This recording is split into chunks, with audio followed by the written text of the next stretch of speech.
আসসালামু আলাইকুম। আমি আজকে আপনাদেরকে দেখাবো খুব সহজে আপনারা বাসায় কিভাবে ইলিশ মাছ কাটতে পারেন। সবাই তো বাজারে থেকে কেটে আনেন, বাসায় একবার একটু ট্রাই করেই দেখেন না। প্রথমে আমি ইলিশ মাছের যে সাইডের কাঁটাগুলো থাকে সবগুলো কেটে নিচ্ছি। অনেক সময় হাতে ঢোকার ভয় থাকে, আস্তে আস্তে কাটতে হবে। আর ধারালো বটি দিয়ে কাটলে ইলিশ মাছ তাহলে মাছের শেপটা সুন্দর থাকে, নষ্ট হয় না। কানের পাশে যে কাঁটাটা থাকে সেটাও আমি কেটে নিচ্ছি। সবগুলো কাটাই খুব ভালো করে কেটে নেবেন। ইলিশ মাছ কাটার তো খুবই সোজা, ইলিশ মাছ কাটার মতো সোজা বোধহয় আর কিছু নেই। এখন আমি আঁশগুলো ছাড়িয়ে নিচ্ছি। মাছটা যদি নরম হয়ে যায়, এই ক্ষেত্রে কি হয়, আঁশগুলো ছাড়াতে গেলে মাছটা কেটে যায় বা ছুলে যায়। আপনারা এর জন্য ঠান্ডা বরফ থেকে বের করে ইলিশ মাছটা কাটার চেষ্টা করবেন, এতে অনেক বেশি ভালো হয়, মাছটার শেপ সুন্দর আসে। আমি সবগুলো আঁশ খুব ভালো করে সাইড থেকে বা মাঝখান থেকে কেটে নিচ্ছি।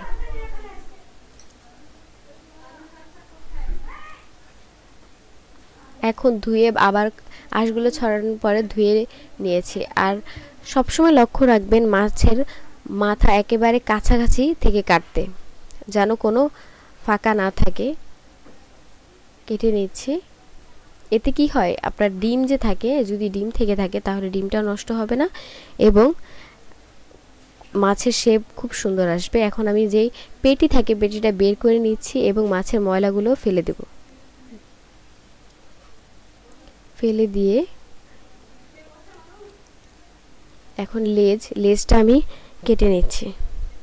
আসলে লেজে অনেক ধরনের শেপ করা যায়, যে যেভাবে, অনেকে চায় একটু বড় করে, অনেকে চায় একটু ছোট করে। ইলিশ মাছের কোনো কিছুই বলতে গেলে ফালানো যায় না, শুধু কাটা এবং আঁশ ছাড়া। লেজটা কাটা হয়ে গেছে, এখন আমি মাছের পিস করব। একটু মোটা করে করবেন, তাহলে যদি কোনো তরকারি করতে চান তাহলে খুব সুন্দর আসে এবং ভাজতে গেলেও সুন্দর হয়, দেখার সৌন্দর্যটা খুব বেশি থাকে। এভাবে করে আমি সবগুলো পিস করে নেব। আপনাদের সুবিধার্থে আবারও দেখিয়ে দিচ্ছি।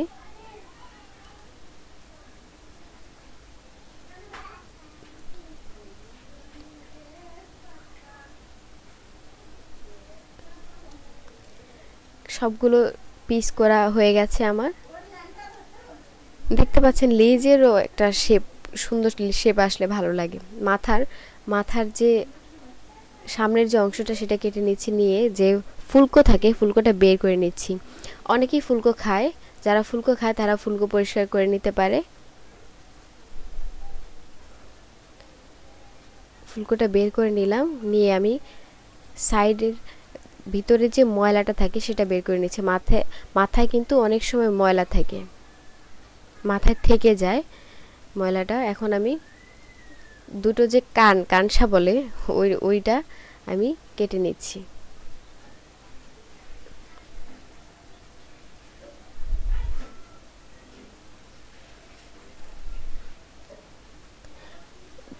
এক পাশেটা কাটা হয়ে গেছে, আরেক পাশেটাও কেটে নিচ্ছি। কেটে এখন আমি দেখবেন মাথায় সবসময় ধারালো, কাটার পরে কানসা কাটার পরে ধারালো একটা অংশ থাকে, ওইটাও কেটে নেব। নিয়ে মাঝখান থেকে ভাগ করে দিচ্ছি। ইলিশ মাছ 2-3টা স্টেপে কাটা যায়, আমি আপনাদেরকে একটা স্টেপ দেখালাম, নেক্সট ভিডিওতে আরও কিছু স্টেপ দেখাবো।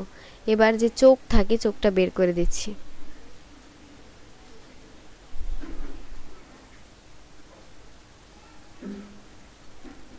আর অনেকেই পেটি খেতে মানে পরিষ্কার করার ভয়ে খান না, ফেলে দেন। তাদের জন্য বলবো আপনারা এভাবে পরিষ্কার করে দেখেন, অবশ্যই খেতে ভালো লাগবে।